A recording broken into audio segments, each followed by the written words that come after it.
We've been cutting invasive hardy kiwi in Burbank Park in Pittsfield since, I think, November of 2016.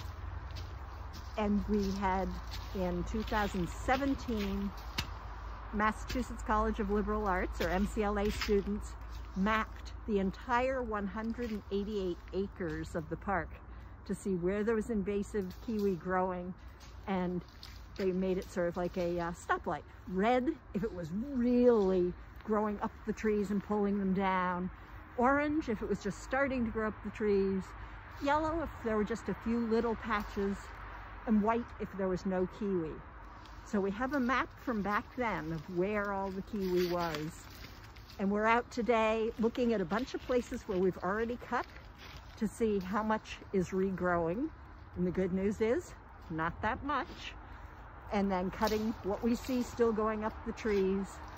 And we will keep coming out. Probably next week we'll go back to our big patch, which it's big, but most of it is already been cut. So everything going up the trees is dead. It still has roots underneath so that we're having to cut whatever regrows. And in the summer, we're trying to pull up all the roots. But I would say we're doing all of this without herbicides, and we're making much better progress than the first year. I don't think I believed we could do it, but we're really tackling it.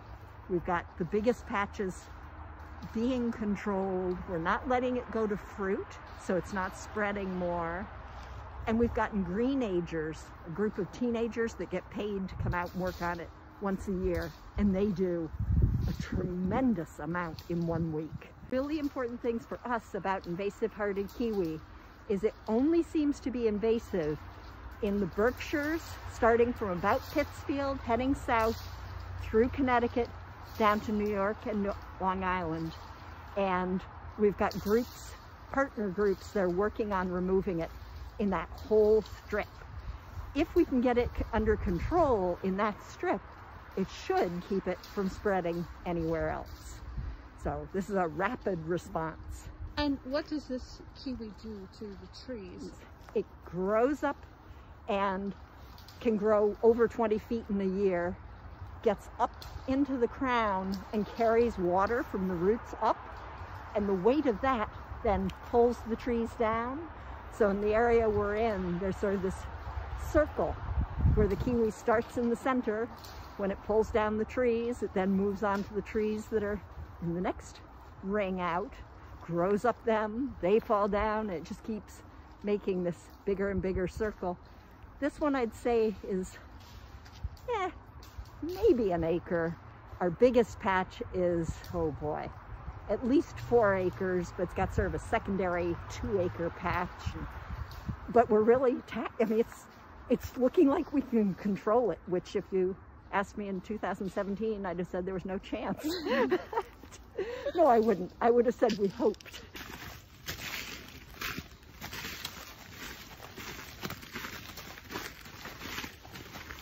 The blue dot is where we are. We obviously missed assessing 2 of these 50-meter squares, and we're headed for this red patch. So red means it was usually climbing up trees or else really dense. Orange is a little less so. The yellow is, there's some there, but not much. And white was no kiwi found. This is invasive hardy kiwi. Wow. And you can see the big vines have this sort of slaty gray bark, which makes it different than all the other vines. Wow. The young ones are much harder to tell apart. This is. Yeah, when they're really small, you can't. It's hard to tell. Yeah. Do they have water inside of them? They don't. It's been such a drought now that they haven't been. It used to be when we cut these, the water would just come pouring out of them, and it hasn't happened this year at all. Wow. So the young ones look very similar to bittersweet, which is another invasive vine that we can cut too. So it's got little chambers in here.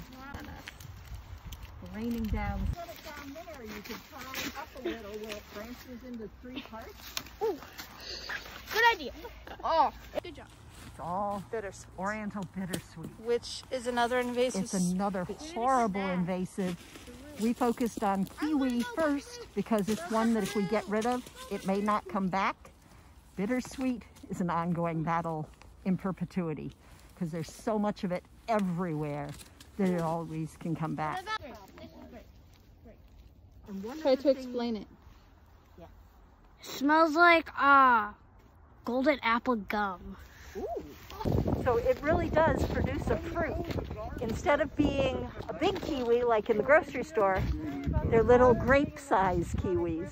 And you eat them. And you eat them, and people do grow them. And if you have them growing on an arbor and trim them way back, you get a lot of fruit growing. The ones here, the fruit grows way up at the top of the trees, and you get a few sort of droops of fruit that you can't reach.